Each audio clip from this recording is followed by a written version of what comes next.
এয়া truth visit আপোনালোকৰ মাজলৈ আমি লৈ আনিছো এটা নতুন লাভ ষ্টৰী। নাম ৰাখিছে এয়াই নেকি আমাৰ ভালপোৱাৰ শেষ। আমালৈ বুলি লাভ ষ্টৰীটো প্ৰেৰণ কৰিছে উখামনিয়ে। আহকচোন আমি তেওঁৰ কাহিনীৰ মাজলৈ যাওঁ।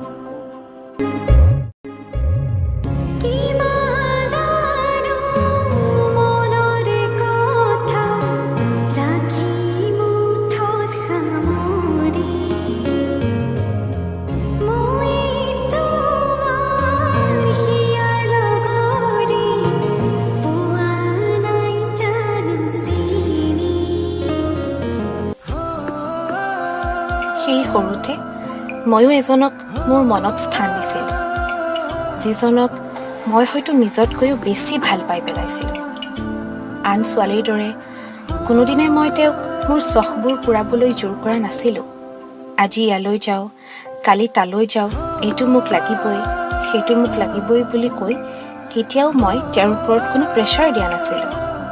যি কৰিছিল, যি দিছিল বা যলৈ নিছিল সেয়া সকলো তেওঁ নিজ ইচ্ছাৰেহে কৰিছিল।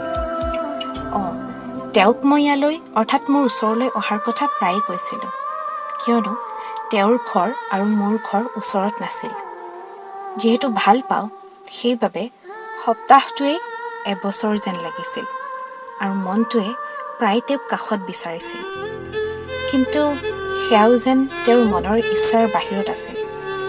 মোৰ কথা ৰাখিবলৈকে তেওঁ ইয়ালৈ আহিতো যায়, কিন্তু তাতো তেওঁৰ বহুত অজুহাত। বাকী কথা পতাৰ ইচ্ছাৰ কথাটো ক'বই নালাগে।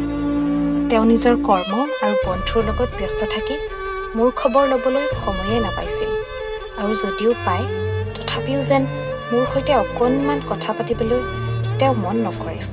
আৰু যদি মই ফোন কৰি কথা পাতিবলৈ জোৰ কৰোঁ তেতিয়া তেওঁ কয় যে মই নোৱাৰোঁ তোৰ লগত কথা পাতিবলৈ, যা বিচাৰি ল একো নকৰা এটা, যিহেতু সময় দিব, মই নোৱাৰিম।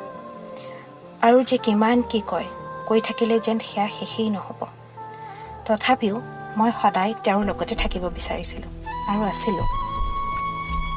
কিন্তু লাহে লাহে মই তেওঁৰ কিছুমান বেয়া অভ্যাসৰ কথা অলপ অলপকৈ গম পাইছিলোঁ, যিবোৰ তেওঁ কৰিব পাৰিব বুলি মই সপোনতো ভবা নাছিলোঁ। মই ভাবিছিলোঁ তেওঁ নতুনকৈ এইবোৰ আৰম্ভ কৰিছে, কিন্তু নহয়, সেইটোৱেই আছিল তেওঁৰ আচল ৰূপ, যিটো মোৰ পৰা লুকুৱাই ৰাখিছিল। এতিয়া তেওঁ কয় বোলে মোৰ বাবেহে তেওঁ হেনো বেয়া হ'ল, আগতে এনেকুৱা নাছিল।